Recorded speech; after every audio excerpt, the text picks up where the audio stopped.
Hello friends, welcome to our YouTube channel at Scholars Volcano. हम आपके लिए लेकर आए हैं इंडियन पॉलिटी पर basic to advance lecture series, जो आपके लिए हर एक कम्पिटिटिव एग्ज़ाम में ब्रह्मास्त्र साबित होगी।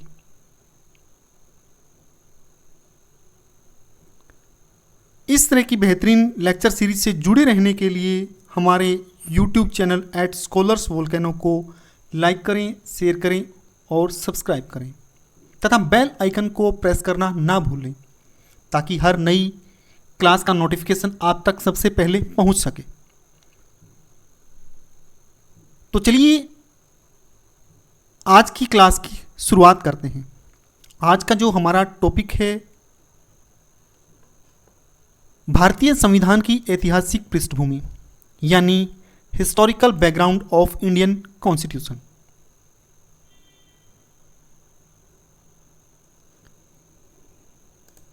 भारतीय संविधान की ऐतिहासिक पृष्ठभूमि। देखिए, संविधान एक वैधानिक दस्तावेज है जिसमें शासन के मूलभूत सिद्धांतों का वर्णन किया गया है। यह बताता है कि किसी देश का या राज्य का शासन किन सिद्धांतों के अनुसार संचालित होगा।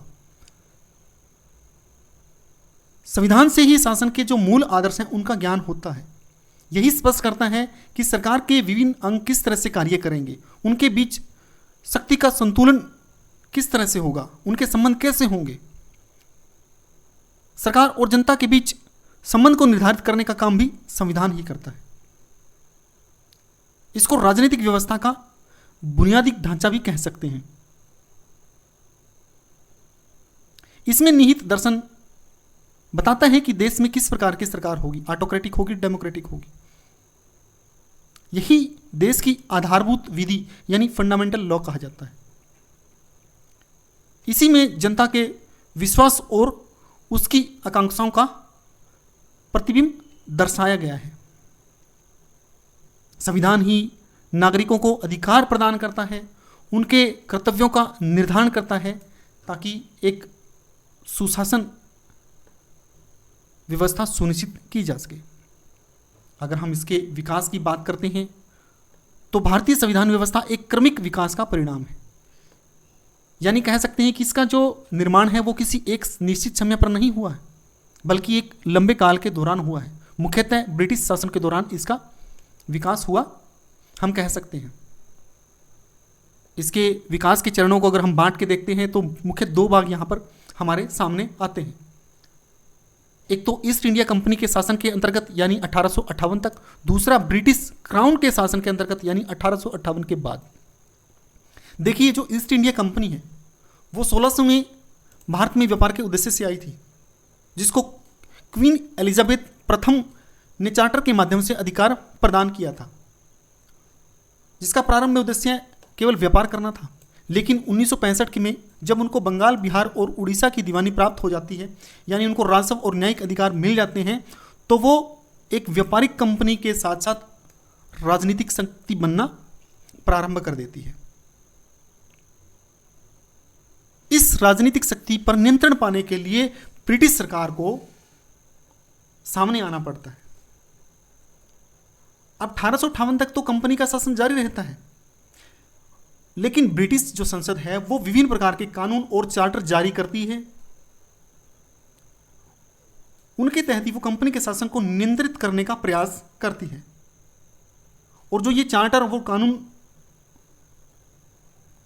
समय समय पर ब्रिटिश संसद के द्वारा पारित करके इंप्लीमेंट किए जाते हैं, इन्हीं को हम भारतीय संविधान के विकास की शुरुआत या इन्हीं को हम भारतीय संविधान के विकास की नींव कह सकते हैं।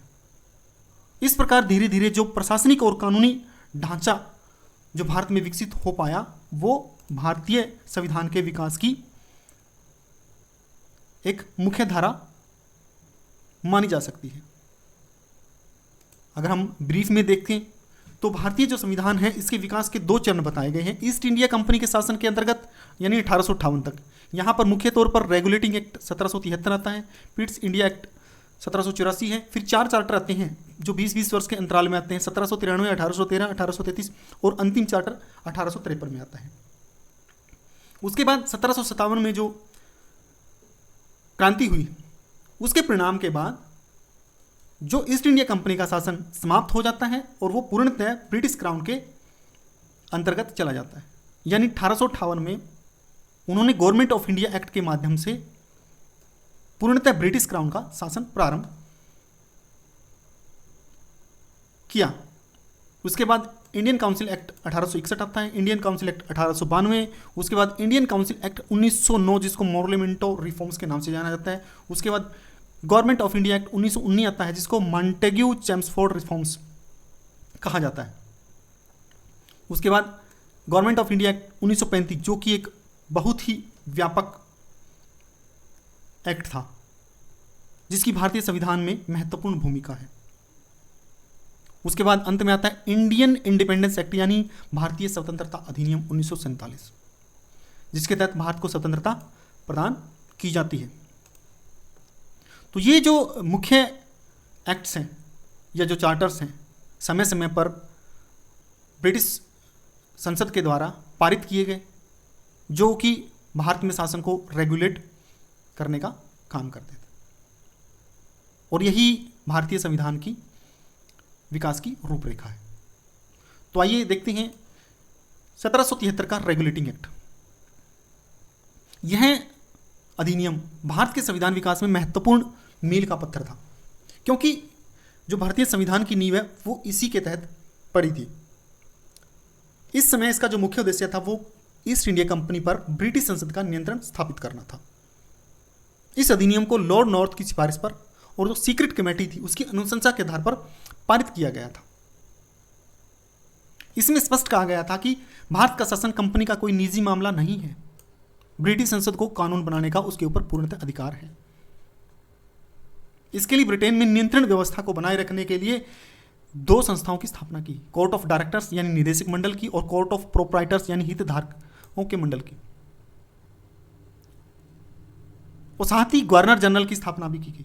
मीन्स जो बंगाल का गवर्नर था अब वो गवर्नर ना रहकर गवर्नर जनरल बन गया था। इस तरह की पहली नियुक्ति पाने वाले प्रथम व्यक्ति वॉरेन हेस्टिंग्स थे जिनकी सहायता के लिए एक 4 सदस्यीय कार्यकारी परिषद यानी 4 मेंबर एग्जीक्यूटिव काउंसिल की भी स्थापना की गई थी। अब जो प्रेसिडेंसीज थी यानी मद्रास और बंबई थे उनके जो गवर्नर थे अब वो बंगाल के गवर्नर जनरल के अधीन हो गए थे। यानी पहले वो स्वतंत्र थे अब वो बंगाल के गवर्नर जनरल के अधीन कर दिए गए थे। अगर न्यायिक व्यवस्था की हम बात करते हैं तो 1774 में कलकत्ता में सुप्रीम कोर्ट की स्थापना की जाती है जिसमें मुख्य तौर पर एक मुख्य न्यायाधीश और 3 अन्य न्यायाधीश होंगे और जिसके प्रथम मुख्य न्यायाधीश थे एलिजा एम्पे थे।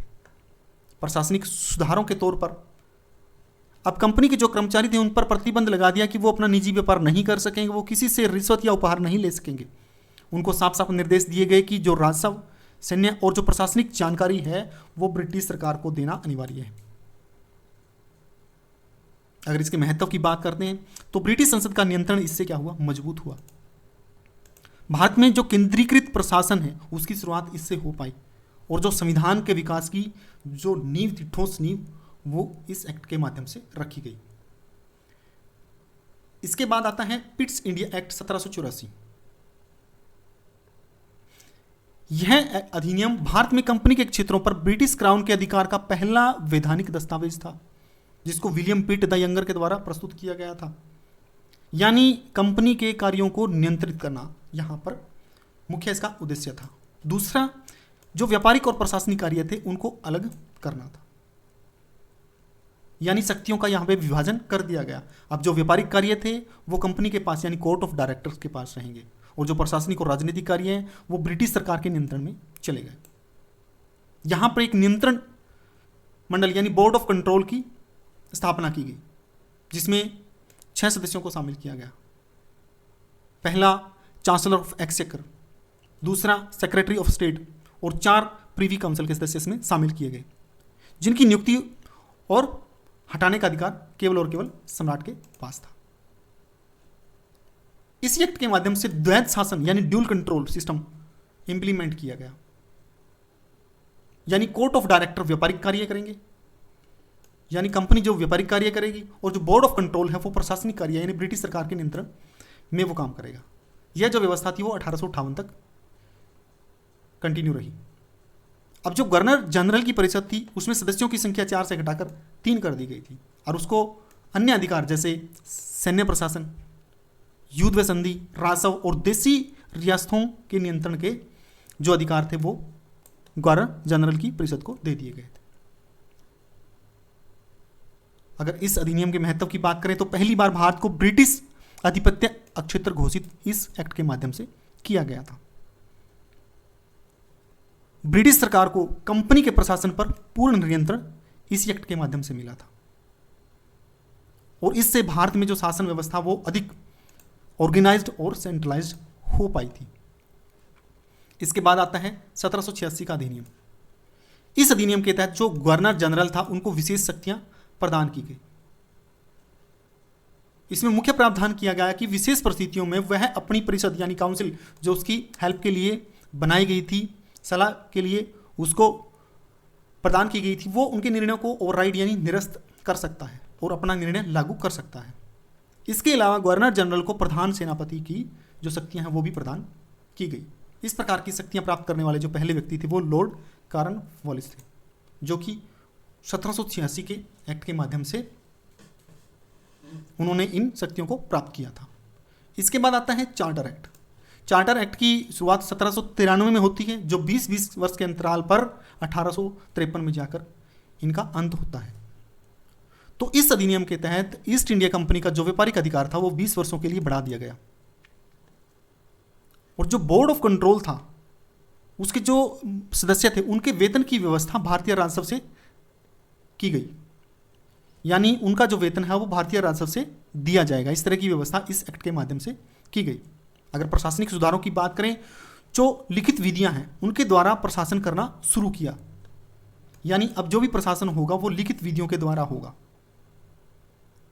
और जितने भी लिखित विधियां हैं या कानून हैं, विनियम हैं, उनकी व्याख्या करने का अधिकार न्यायालय को दे दिया, वो उनको रिव्यू कर सकता है। अगर इसकी मुख्य विशेषता की बात करें तो प्रशासन को अधिक व्यवस्थित और विधि आधारित बनाने का इस एक्ट ने काम किया है। इससे जो ब्रिटिश नियंत्रण है वो अधिक सुदृढ़ यानी मजबूत हो पाया। इसके बाद आता है चार्टर एक्ट 1813। इस एक्ट के तहत कंपनी का जो व्यापारिक एकाधिकार था उसको समाप्त कर दिया गया।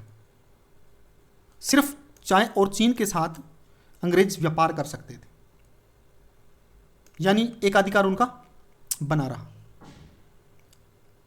इस एक्ट में साफ किया गया कि सभी अंग्रेज चाय और चीन को छोड़ के भारत के साथ वो खुले तौर पर व्यापार कर सकते हैं, यानी कंपनी का यहां पे एकाधिकार समाप्त है। इस अधिनियम के तहत, इस एक्ट के तहत कुछ प्रशासनिक प्रावधान किए गए, जैसा कि पिछले एक्ट में कि भारत के राजस्व से वेतन देने की व्यवस्था की गई थी, लेकिन उसके लिए जो नियम और पद्धतियां हैं वो निर्धारित 1813 के चार्टर एक्ट के माध्यम से की गई। इस एक्ट के माध्यम से कलकत्ता, बंबई और मद्रास की सरकारों को ये अधिकार दिए गए कि वो अपने कानून यानी अपनी विधियां खुद बना सकती हैं, लेकिन ब्रिटिश संसद की स्वीकृति आवश्यक है। बिना अनुमति के वो उनको लागू नहीं कर सकते। नियुक्ति संबंधी कुछ प्रावधान किए गए, यानी कंपनी को अधिकार दिया गया कि वो गवर्नर है या सेनापति की नियुक्ति कर सकते हैं, लेकिन उसके लिए ब्रिटिश क्राउन की अनुमति आवश्यक है। अगर हम कंपनी के नियंत्रण की बात करें, कंपनी को अधिकार मिला कि वो अगले 20 वर्षों तक भारतीय प्रदेशों और राज्यों पर उनका नियंत्रण रहेगा, लेकिन क्राउन का प्रभुत्व भी बना रहेगा। मुख्य जो प्रावधान किए गए थे वो शिक्षा संबंधी और धर्म के प्रचार से संबंधित इसमें मुख्य प्रावधान किए गए थे कि 1 लाख प्रति वर्ष भारतीय शिक्षा पर व्यय किया जाएगा, लेकिन बाद में उसका कोई जिक्र नहीं होता। दूसरा, जो ईसाई मिशनरी थे वो बार बार ब्रिटेन में मांग उठा रहे थे कि उनको भारत में धर्म के प्रचार प्रसार की अनुमति दी जाए, जो इस एक्ट के माध्यम से उनको दी गई। अन्य प्रावधानों की बात करते हैं तो जो स्थानीय सरकारें हैं उनको टैक्स लगाने और टैक्स को वसूल करने के अधिकार इस एक्ट के माध्यम से दिए गए। इसके बाद आता है चार्टर एक्ट 1833। यह एक्ट ब्रिटिश भारत के प्रशासनिक केंद्रीकरण की दिशा में निर्णायक कदम था। देखिए, इसमें जो बंगाल का गवर्नर जनरल था उसको भारत का गवर्नर जनरल बना दिया गया। उसे सभी नागरिक और सैन्य शक्तियां प्रदान कर दी गई। ऐसी शक्तियों प्राप्त करने वाला प्रथम व्यक्ति लॉर्ड विलियम बेंटिंक था, जिसको भारत का प्रथम गवर्नर जनरल कहा गया। अगर विधायी शक्तियों की बात करते हैं तो जो मद्रास और बंबई के गवर्नर थे उनकी जो विधायी शक्तियां थी वो छीन ली गई, और जो गवर्नर जनरल हैं उनको पूरे भारत में असीमित जो विधायी अधिकार हैं वो प्रदान कर दिए गए। यानी जो कंपनी की स्थिति की हम बात करें तो यहाँ पे जो कंपनी का व्यापारिक स्वरूप हुआ वो पूर्णतः यहाँ पे समाप्त हो जाता है। यानी चीन और चाय का जो व्यापार है एकाधिकार था वो भी इस एक्ट के माध्यम से समाप्त कर दिया गया। कंपनी अब केवल प्रशासनिक निकाय बन के रह गई थी। उसका काम सिर्फ ब्रिटिश राजशाही के नियंत्रण में रहकर भारत में शासन करना था। अगर हम नागरिक सेवा की बात करें तो इसमें प्रावधान किया गया कि योग्यता आधारित चयन होगा, यानी सिलेक्शन जो होगा गवर्नमेंट्स जो जॉब्स होंगी वो ओपन कंपटीशन पर आधारित होगा। धारा 87 के अनुसार धर्म, जाति और रंग के आधार पर कोई भेदभाव नहीं होगा, लेकिन कोर्ट्स ऑफ डायरेक्टर के विरोध के कारण ये लागू नहीं हो सका। इस एक्ट के माध्यम से विधि आयोग लॉ कमीशन का गठन किया गया, यानी गवर्नर जनरल को अधिकार दिए गए कि वो विधियों का संहिताकरण यानी कोडिफिकेशन ऑफ लॉज के लिए एक आयोग बनाए, जिसका गठन 1834 में किया गया और लॉर्ड मैकाले को इसका अध्यक्ष बनाया गया, जिसको प्रथम विधि आयोग का अध्यक्ष भी कह सकते हैं। मैकाले ही गवर्नर जनरल की परिषद में क्या प्रथम विधि सदस्य थे। अगर सामाजिक सुधारों की बात करें तो इस अधिनियम के तहत दास प्रथा को अवैध घोषित किया गया और 1843 में पूर्णतः समाप्त कर दिया गया। इस अधिनियम के तहत चाय और चीन व्यापार पर कंपनी का एकाधिकार समाप्त है और भारत में एक केंद्रीकृत शासन व्यवस्था स्थापित होती है। इसके बाद आता है चार्टर अधिनियम 1853। देखिए 1793 से चार्टर्स की शुरुआत होती है और 1853 में पारित ये क्या था, अंतिम चार्टर था। संवैधानिक विकास की दृष्टि से अत्यंत महत्वपूर्ण है, क्योंकि इसके तहत क्या विधायिक और प्रशासनिक शक्तियां हैं उनका पृथक्करण कर दिया गया, यानी उनको अलग अलग कर दिया गया। अब जो गवर्नर जनरल की परिषद है ना, उसमें जो विधायी कार्य हैं और जो प्रशासनिक कार्य हैं वो अलग अलग होंगे। विधि के निर्माण के लिए यहाँ पे 12 सदस्यीय विधान परिषद का निर्माण यानी गठन कर दिया गया। अब जो ये विधान परिषद होगी इसमें विभिन्न प्रांतों के प्रतिनिधियों को शामिल किया जाएगा, और यह ऐसा पहली बार था कि जो कि क्षेत्रीय प्रतिनिधित्व को लागू करने का अवसर यहाँ पे प्राप्त हुआ। और इस परिषद का जो मुख्य कार्य था देश के लिए कानून बनाना है, और गवर्नर जनरल था उसको यह अधिकार था कि वो इसके द्वारा बनाए गए कानून को स्वीकार करे या अस्वीकार करे, उसको इस मामले में वीटो पावर प्राप्त थी। अगर हम इस परिषद की संरचना की बात करें तो यहाँ पर 6 सदस्यों में से 4 का चुनाव होता था बंगाल, मद्रास, बंबई और आगरा की सरकारों के द्वारा। इस परिषद का कार्य एक छोटी संसद के रूप में कार्य करना था। तो इस एक्ट के माध्यम से बंगाल के लिए एक लेफ्टिनेंट गवर्नर की नियुक्ति की गई, विधि सदस्य जोड़ा गया जो कि परिषद का पूर्ण सदस्य बना। नियुक्ति प्रणाली में परिवर्तन किया गया, यानी जो प्रतियोगी परीक्षाएं थी जैसे कॉम्पिटिटिव एग्जाम्स और ICS की जो परीक्षाएं थी वो यहाँ पे उनकी शुरुआत इस एक्ट के माध्यम से हो चुकी थी, और जो सीधी भर्तियां थी उनको समाप्त कर दिया गया था। अगर इसकी मुख्य विशेषताओं की बात करते हैं तो प्रशासन में से प्रतिनिधित्व और आधुनिकता की शुरुआत मानी गई है, और भविष्य की जो संसदीय व्यवस्था है उसकी नींव इसी एक्ट के माध्यम से मजबूत होती नजर आई। इसके बाद आता है भारत शासन अधिनियम 1858। देखिए 1857 का जो परिदृश्य था या जो विद्रोह था उसकी पुनरावृत्ति ना हो, उस तरह की अव्यवस्था ना फैले, तो उसके लिए जो ब्रिटिश गवर्नमेंट है उसने भारत शासन अधिनियम 1858 को पेश किया। तो इसका जो मुख्य उद्देश्य है प्रशासन को सुदृढ़ करना और भारत का जो पूर्णतः उपयोग ब्रिटिश हितों के लिए करना था, और विद्रोह की पुनरावृत्ति को रोकना था।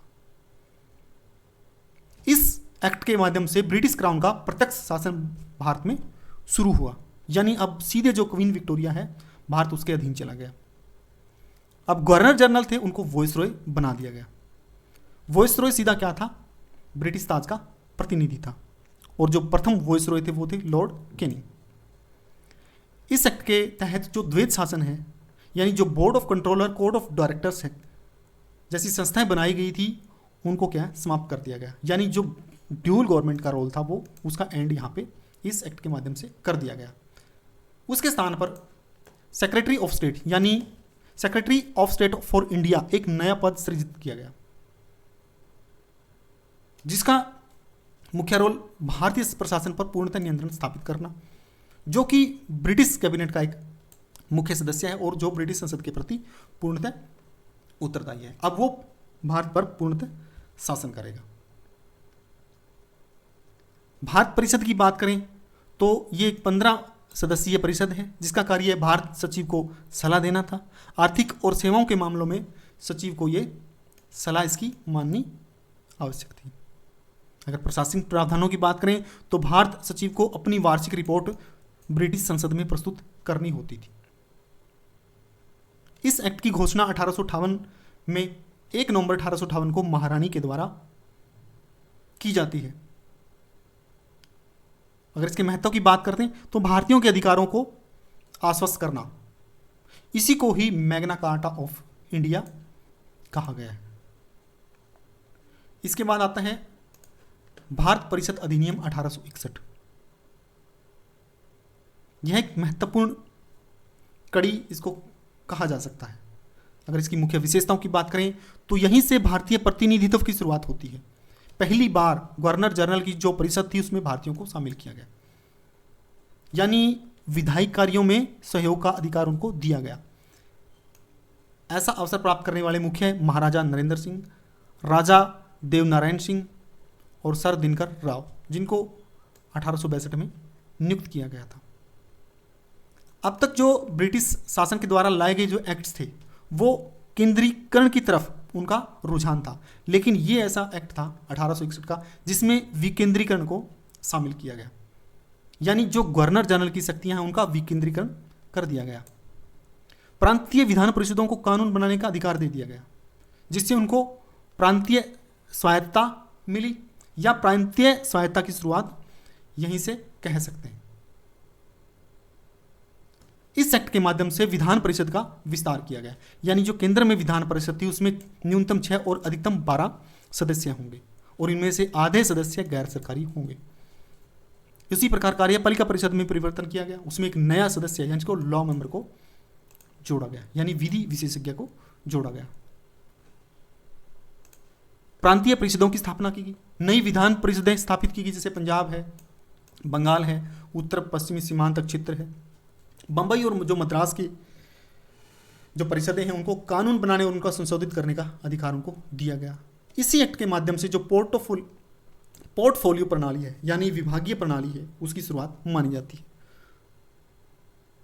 और जिसकी शुरुआत लॉर्ड कैनिंग ने की थी, यानी विभागों का विभाजन करना और उनकी जिम्मेदारी तय करना। इसी एक्ट के माध्यम से गवर्नर जनरल को अध्यादेश देने की जो शक्ति है वो प्रदान की गई, यानी आपातकाल में वो ऑर्डिनेंस जारी कर सकता है और जिसकी वैधता 6 माह तक होगी।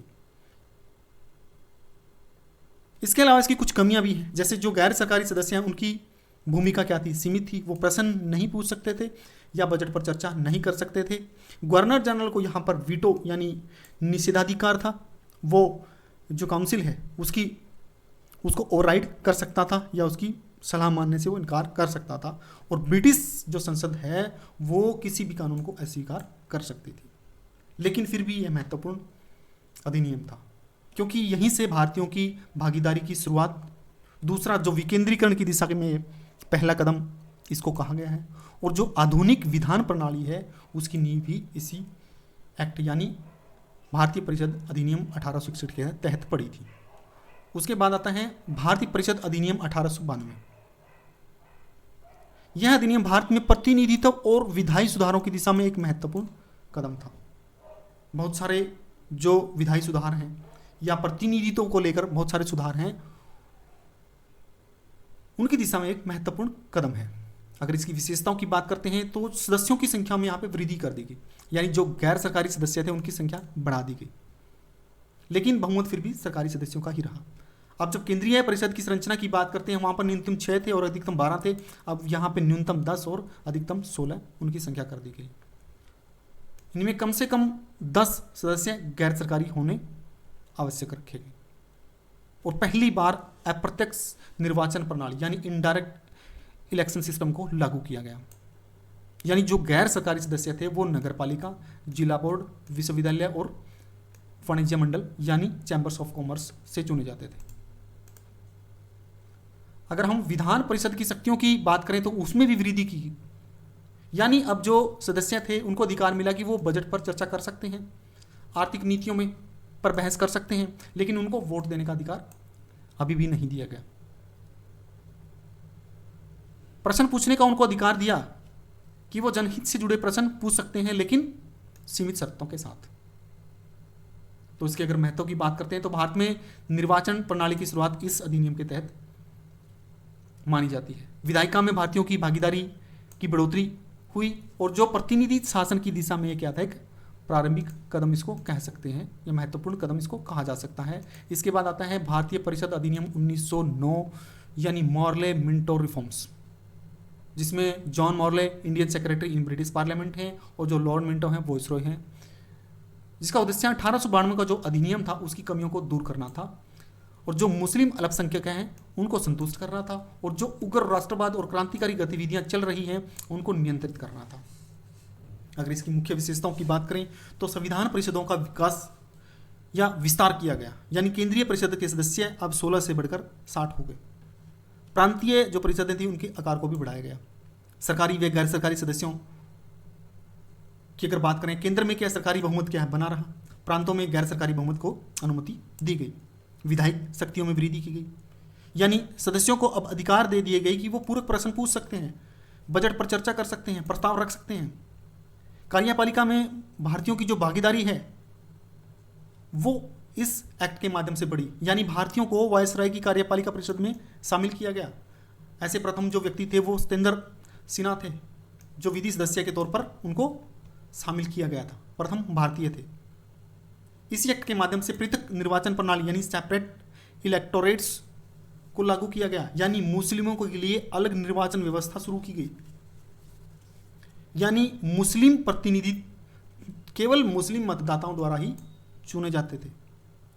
तो इसका परिणाम सांप्रदायिक राजनीति को वैधानिक मान्यता हम कह सकते हैं कि उसको कानूनी मान्यता मिल गई, जो सांप्रदायिकता को बढ़ावा देने के लिए महत्वपूर्ण भूमिका का काम करेगी। और इसी कारण जो लॉर्ड मिंटो थे उनको सांप्रदायिक निर्वाचन का जनक कहा जाता है। अगर विशेष प्रतिनिधित्व की बात करें तो निम्न वर्गों के को अलग प्रतिनिधित्व प्रदान किया गया। तो निष्कर्ष के तौर पर कह सकते हैं कि भारतीयों की जो राजनीतिक भागीदारी है वो धीरे धीरे बढ़ रही थी, विधायिका का विस्तार हो रहा था, लेकिन मुख्य तौर पर सबसे बड़ी समस्या ये थी कि जो सांप्रदायिकता है उसने यहाँ पर संस्थागत या कानूनी रूप ले लिया था, यानी कानूनी मान्यता अब इसको मिल चुकी थी। उसके बाद आता है भारत शासन अधिनियम 1919 यानी मॉन्टेग्यू चेम्सफोर्ड सुधार। इसमें जो मॉन्टेग्यू हैं वो इंडियन सेक्रेटरी हैं और जो लॉर्ड चेम्सफोर्ड हैं वो गवर्नर जनरल हैं यानी वॉइसरॉय हैं। इसकी घोषणा 20 अगस्त 1917 को होती है और इसका घोषणा के मुख्य कारण होम रूल आंदोलन कह सकते हैं, प्रथम विश्व युद्ध और स्वशासन की बढ़ती हुई मांग इसके मुख्य कारण रहे। अगर इसकी मुख्य विशेषताओं की बात करें तो प्रांतों में द्वैध शासन यानी प्रांतीय शासन को दो भागों में विभाजित कर दिया गया, यानी यहाँ पे जो आरक्षित विषय हैं और जो हस्तांतरित विषय हैं वो अलग अलग होंगे, यानी आरक्षित विषय गवर्नर के अधीन होंगे और जो हस्तांतरित विषय हैं वो मंत्रियों के अधीन होंगे, जिसके कारण जो आंशिक उत्तरदायी सरकार है उसकी स्थापना इस अधिनियम के तहत हुई दिखाई देती है। केंद्र में द्विसदनात्मक विधानमंडल यानी पहली बार केंद्र में क्या है, बाई कैमरल लेजिस्लेचर यानी राज्य परिषद और विधानसभा, काउंसिल ऑफ स्टेट्स और लेजिस्लेटिव असेंबली। तो काउंसिल ऑफ स्टेट्स में कुल सदस्य 60 थे, जिसमें से 34 निर्वाचित और 26 मनोनीत, जिसका कार्यकाल 5 वर्ष का। लेकिन विधानसभा में 144 सदस्य हैं, जिसमें से 104 निर्वाचित और 40 मनोनीत, जिसका कार्यकाल 3 वर्ष रखा गया। लेकिन बजट पारित करने का विशेष अधिकार था, वो विशेष केवल और केवल संविधान सभा के पास था। अगर विषयों के विभाजन की बात करें तो विषयों को 2 भागों में विभाजित किया गया था, केंद्रीय सूची और प्रांत सूची, जिसके कारण क्या है, केंद्र का नियंत्रण क्या काफी हद तक कम हो पाया। अगर हम विधायिक शक्तियों की बात करें, केंद्र और प्रांत दोनों को अपनी अपनी सूची के विषयों पर कानून बनाने के अधिकार इस एक्ट के माध्यम से दिए गए थे। अगर इसके मुख्य महत्व की बात करें तो भारत में उत्तरदायी शासन की दिशा में यह क्या था, पहला कदम था। द्विसदनात्मक व्यवस्था की यहीं से शुरुआत मानी जाती है और केंद्र राज्य संबंधों का प्रारंभिक ढांचा यहीं से विकसित हुआ माना जाता है। लेकिन इसकी कुछ सीमाएं भी थी। वास्तविक शक्ति अभी भी क्या है, गवर्नर और वायसरॉय के पास थी। द्वैध शासन जटिल और अप्रभावी सिद्ध हुआ। जैसे प्रांतों में द्वैध शासन की इन्होंने बात की थी कि आरक्षित विषय गवर्नर के पास या उसकी कार्य परिषद के पास होंगे और जो हस्तांतरित विषय होंगे वो गवर्नर प्लस भारत मंत्रियों के पास होंगे। इस एक्ट के माध्यम से ही जो पृथक निर्वाचन है उसका विस्तार हुआ। यानी पहले वो सिर्फ मुस्लिम लोगों के लिए अलग सेपरेट इलेक्टोरेट्स की व्यवस्था की गई थी, लेकिन अब सिख, भारतीय ईसाई और आंग्ल भारतीय और यूरोपीय, इनके लिए भी क्या पृथक निर्वाचन प्रणाली का विस्तार करके व्यवस्था कर दी गई। इसी एक्ट के माध्यम से लोक सेवा आयोग की स्थापना 1926 में की गई, जिसके तहत केंद्रीय लोक सेवा आयोग की स्थापना हो पाई। इसी एक्ट के माध्यम से बजट प्रणाली में परिवर्तन किया गया। पहली बार केंद्रीय बजट और प्रांतीय बजट दोनों को अलग अलग कर दिया गया। अब प्रांत की जो विधानसभाएं थी वो अपना बजट समय तैयार कर सकती थी, उनको ये अधिकार दे दिए गए थे। इसी एक्ट के माध्यम से वैधानिक आयोग यानी एक कमीशन का प्रावधान किया गया कि 10 वर्षों के बाद एक आयोग बनाया जाएगा, जिसका मुख्य उद्देश्य इस अधिनियम के कार्यान्वयन की समीक्षा करना, यानी इसके इंप्लीमेंटेशन को इवैल्यूएट करना, असेस करना। अगर इस अधिनियम के मुख्य महत्व की बात करें तो प्रांतीय शासन में भारतीय जो लोग थे उनकी भागीदारी बढ़ी, प्रशासनिक विकेंद्रीकरण को इससे बढ़ावा मिला और जो आधुनिक प्रशासनिक ढांचा है उसकी जो नींव है इस एक्ट के कारण मजबूत हो पाई। अब जो इसमें एक विधि आयोग की व्यवस्था करने की बात की गई थी 10 साल बाद, अब वो साइमन आयोग 1927 में यानी 2 साल पहले ही उसका गठन कर दिया जाता है, जिसके अध्यक्ष जॉन साइमन है और इसके सदस्यों की संख्या 7 थी। लेकिन दुर्भाग्य है कि उसमें कोई भी भारतीय नहीं था। इसका मुख्य उद्देश्य क्या था कि जो गवर्नमेंट ऑफ इंडिया एक्ट 1919 है उसके इंप्लीमेंटेशन की असेसमेंट करना, उसकी समीक्षा करना। लेकिन भारतीयों को यह मंजूर नहीं था, तो उन्होंने इसका पुरजोर विरोध किया और गो साइमन गो बैक के नारे लगाए। लेकिन इसने अपनी रिपोर्ट 1930 में सौंपी और जिसमें मुख्य सिफारिशें की कि द्वैध शासन को समाप्त कर दिया जाए, यानी प्रांतों को पूर्ण स्वायत्ता दे दी जाए, प्रांतीय सरकारों का विस्तार किया जाए, उनको और अधिकार दिए जाएं, संघीय व्यवस्था मतलब एक सशक्त संघ की स्थापना की जाए, लेकिन जो निर्वाचन सांप्रदायिक निर्वाचन प्रणाली थी उसको बनाए रखा जाए, उसमें किसी प्रकार के बदलाव ना किए जाएं। अगर इसके महत्व की बात करते हैं तो इस आयोग ने आगे के जो संवैधानिक सुधार थे, यानी विशेषतः 1935 की नींव इस अधिनियम के तहत पड़ती है और भारतीय स्वतंत्रता आंदोलन को और गति इस अधिनियम के तहत मिलती है। इसके बाद आता है भारत शासन अधिनियम 1935। यह भारतीय संवैधानिक विकास में सबसे व्यापक और महत्वपूर्ण दस्तावेज था। इसमें मुख्य तौर पर 321 धाराएं और 10 अनुसूचियां शामिल थी, यानी यह सबसे बड़ा अधिनियम था। इसमें अखिल भारतीय संघ का प्रस्ताव यानी प्रांत, रियासतें और चीफ कमिश्नर क्षेत्रों को मिलाकर भारत को एक संघ बनाना है, संघ क्षेत्र बनाना है। लेकिन दुर्भाग्य से यह व्यवस्था लागू नहीं हो पाई। इसी अधिनियम के तहत शक्तियों का विभाजन किया गया, 3 सूचियां बनाकर विभाजन करने का कार्य किया गया, संघीय सूची, राज्य सूची और समवर्ती सूची। संघीय सूची जिसमें केंद्र सरकार अपने कानून बनाती है राज्य सरकार, राज्य सूची के तहत और समवर्ती सूची में दोनों। लेकिन जो अवशिष्ट शक्तियां थी वो वायसरॉय के पास रखी गई। अगर प्रांतीय स्वायत्तता की बात करें तो प्रांतों में जो द्वैध शासन लागू किया था उसको समाप्त कर दिया गया और पूर्ण उत्तरदायी सरकार की स्थापना इस अधिनियम के तहत कर दी गई। लेकिन केंद्र में क्या है, डायरकी यानी विषयों के विभाजन, यानी आरक्षित विषय और हस्तांतरित विषय के आधार पर वहां पे द्वैध शासन को लागू कर दिया गया। द्विसदनीय व्यवस्था को अपनाया गया, यानी 11 में से 6 प्रांतों में बंगाल, बम्बई, मद्रास, बिहार, संयुक्त प्रांत और असम में इस व्यवस्था को अपनाया गया। इसके साथ साथ बर्मा को भारत से अलग कर दिया गया।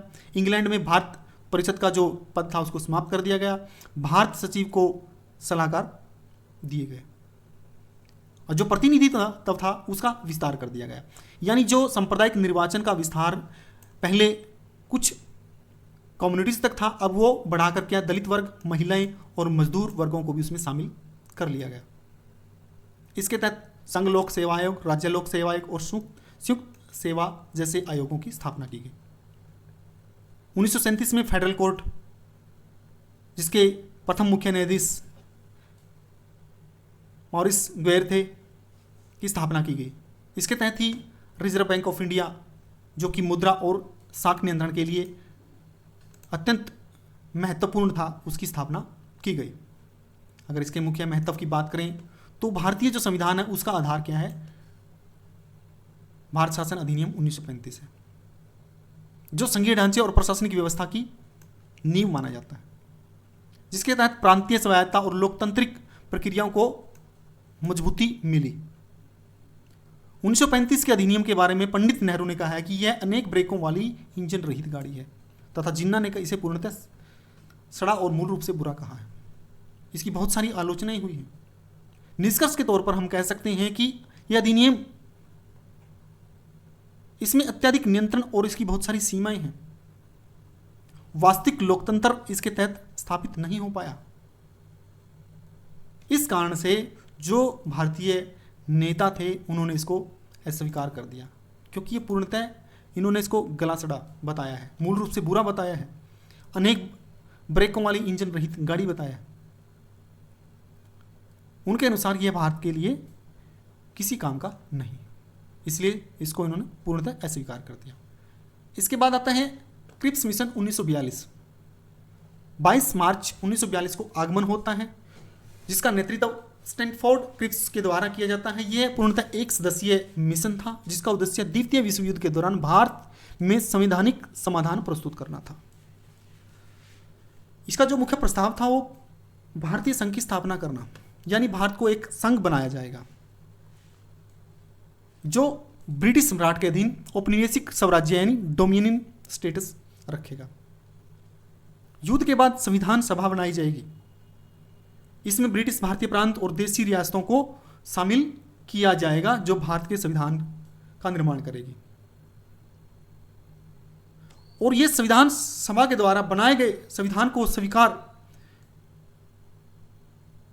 या जो स्वीकृति देने का कार्य ब्रिटिश सरकार करेगी, लेकिन उसमें शर्त होगी कि कोई प्रांत या रियासत चाहे तो वो संघ में शामिल हो सकती है, चाहे वो इससे अलग रह सकती है, या फिर वो उनका अलग अपना संविधान बना सकती है। उनको भी संघ के समान दर्जा दिया जाएगा। और इसमें एक अंतरिम व्यवस्था की जाएगी, जब तक नया संविधान लागू न हो तो ब्रिटिश सरकार जो है वो रक्षा एंड डिफेंस की जिम्मेदारी ब्रिटिश सरकार की होगी। तो जो कांग्रेस थी या मुस्लिम लीग थी, इन्होंने इसको पूर्णतः से अस्वीकृत कर दिया। कारण क्या था कि कांग्रेस चाह रही थी कि पूर्ण स्वतंत्रता का अभाव है, केवल डोमिनियन स्टेटस का प्रस्ताव यहाँ पे दिया गया है। इसमें कोई समय सीमा निश्चित नहीं की गई है। रक्षा पर ब्रिटिश नियंत्रण बना रहेगा, इस पर कांग्रेस सहमत नहीं थी। विभाजन की संभावना यहाँ पर पूर्णतः दिखाई पड़ रही थी, यानी प्रांतों का अलग होने का मतलब अप्रत्यक्ष रूप से पाकिस्तान की संभावना।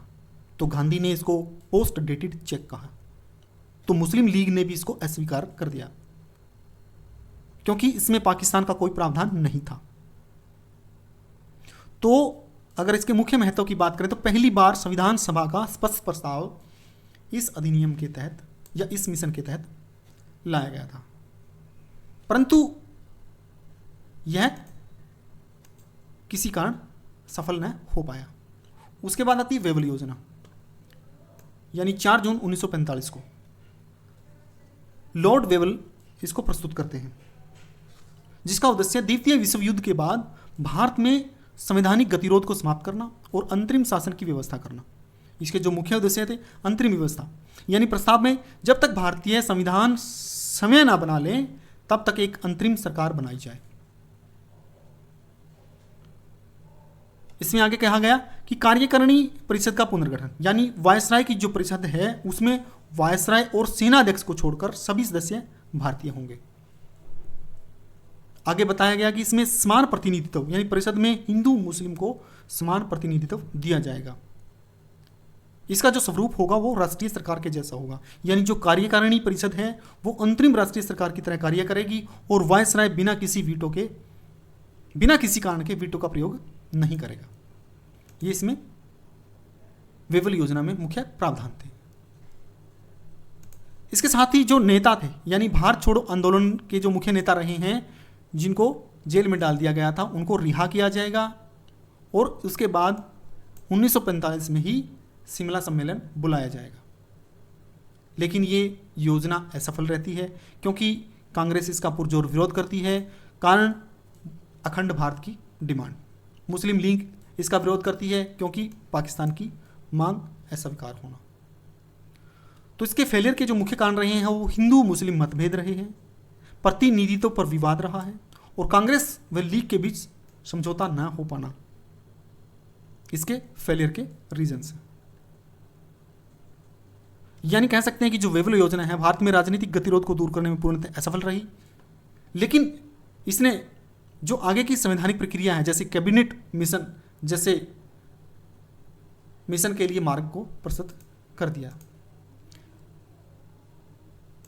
तो उसी के तहत 1945 में शिमला सम्मेलन बुलाया जाता है, जो कि 25 जून 1945 का जिसका आयोजन होता है शिमला में।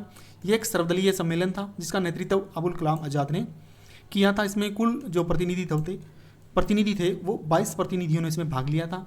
इसका उद्देश्य वेवल योजना को लागू करना था और भारत में अंतरिम सरकार के गठन पर सहमति बनाना था। लेकिन विवाद क्या था, मुख्य विवाद का कारण क्या था? जो मुस्लिम लीग की शर्त थी कि वो कार्यकारिणी परिषद के सभी मुस्लिम सदस्य केवल मोहम्मद अली जिन्ना की मुस्लिम लीग द्वारा ही चुने जाएंगे। और कांग्रेस ने इसका विरोध क्यों किया? इससे कांग्रेस केवल गैर मुस्लिम पार्टी बनकर रह जाती, इसलिए ये कांग्रेस का विरोध। अब इसके परिणामों की बात करते हैं तो सम्मेलन की अवधि जो रही है जो 25 जून से 14 जुलाई 1945 के बीच रही है। इसकी असफलता कांग्रेस और मुस्लिम लीग के बीच प्रतिनिधित्व को लेकर मतभेद बना रहा, यानी उनमें सहमति किसी प्रकार से नहीं बन पाई। तो शिमला सम्मेलन पूर्णतः असफल रहा। कारण हिंदू मुस्लिम राजनीतिक मतभेद, यानी जो इसका प्रभाव रहा उसने कैबिनेट मिशन जैसे मिशन के लिए मार्ग प्रशस्त कर दिया। अब 1946 में कैबिनेट मिशन आता है,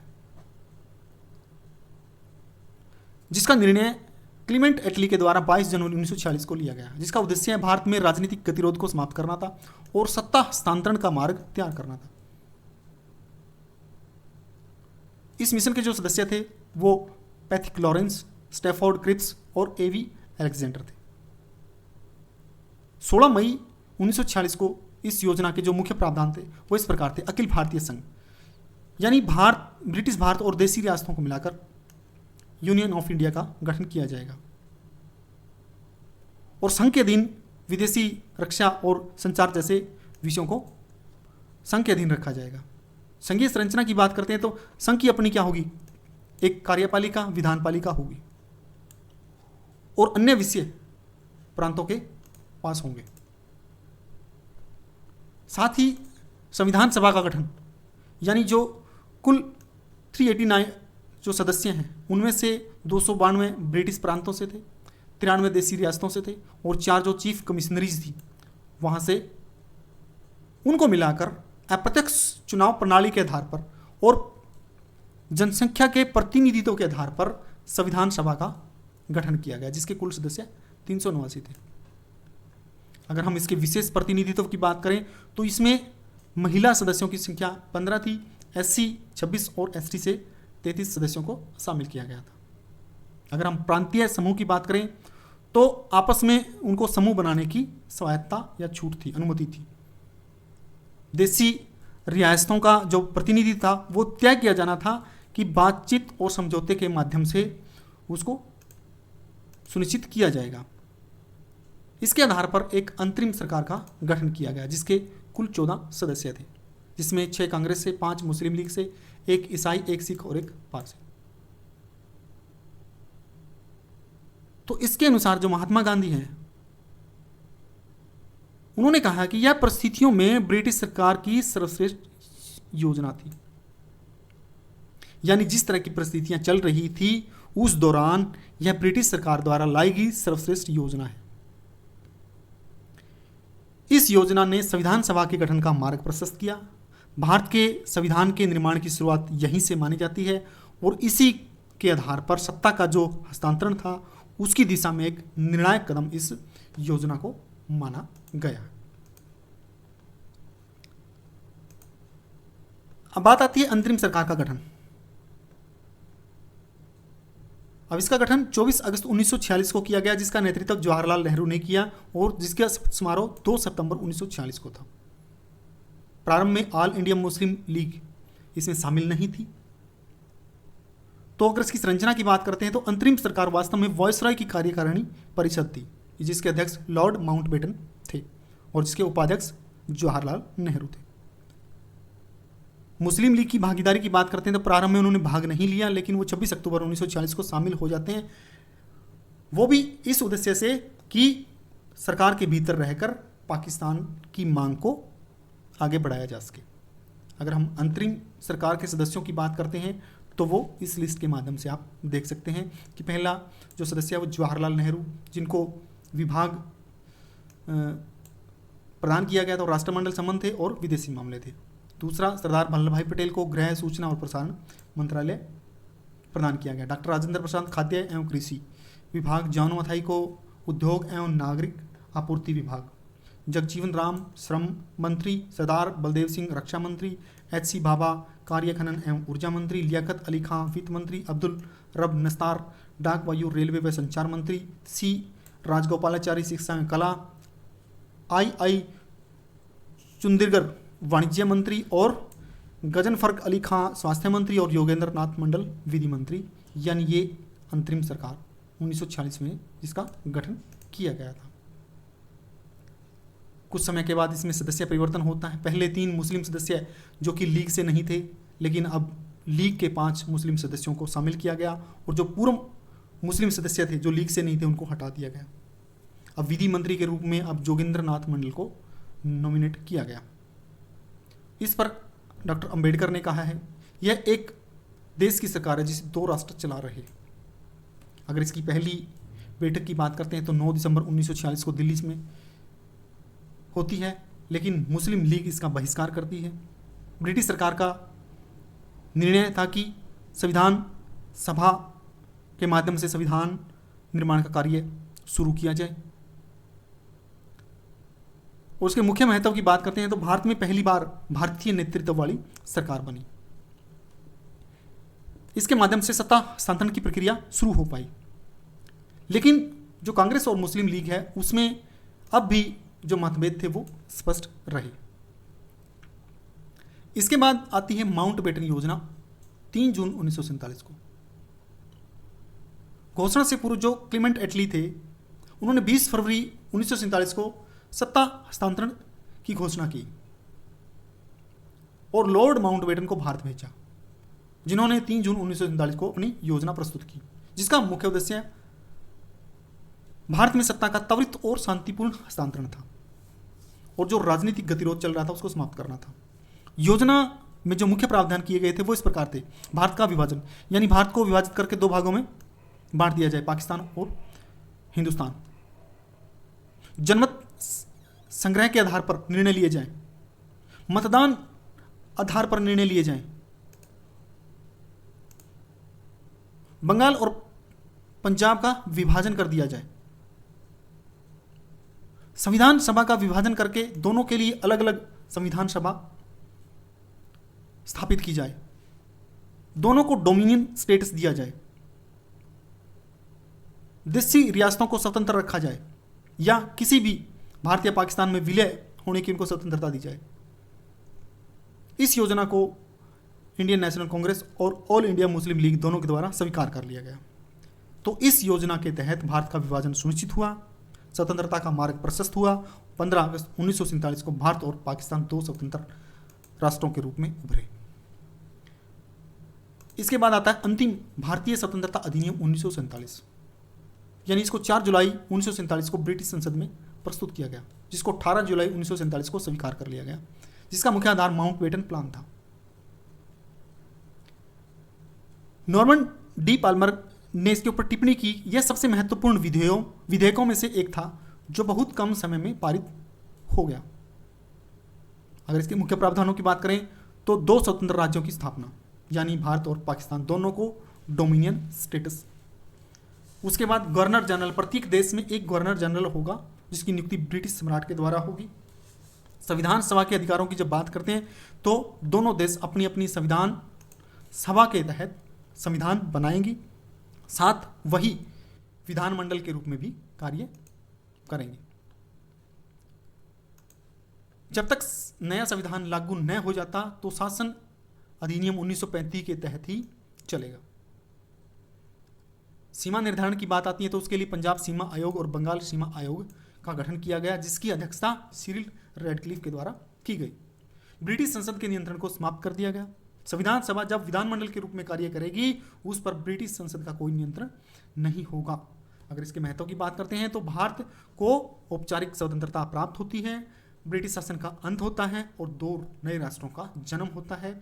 और जो अंतरिम सरकार का गठन किया गया, यानी स्वतंत्रता के समय जो प्रथम मंत्रिमंडल था वो इस प्रकार था: प्रधानमंत्री पंडित जवाहरलाल नेहरू, गृह सूचना प्रसारण और राज्य मंत्री सरदार वल्लभ भाई पटेल व अन्य मंत्रियों की लिस्ट वो इस प्रकार है। आशा है कि आपको क्लास पसंद आई होगी। तो इस तरह की महत्वपूर्ण क्लास से जुड़े रहने के लिए हमारे चैनल को लाइक, शेयर और सब्सक्राइब जरूर करें और साथ ही बेल आइकन को प्रेस करना ना भूलें ताकि हर महत्वपूर्ण क्लास का लिंक सबसे पहले आप तक पहुंच पाए। इसी के साथ आप सबका धन्यवाद, शुक्रिया।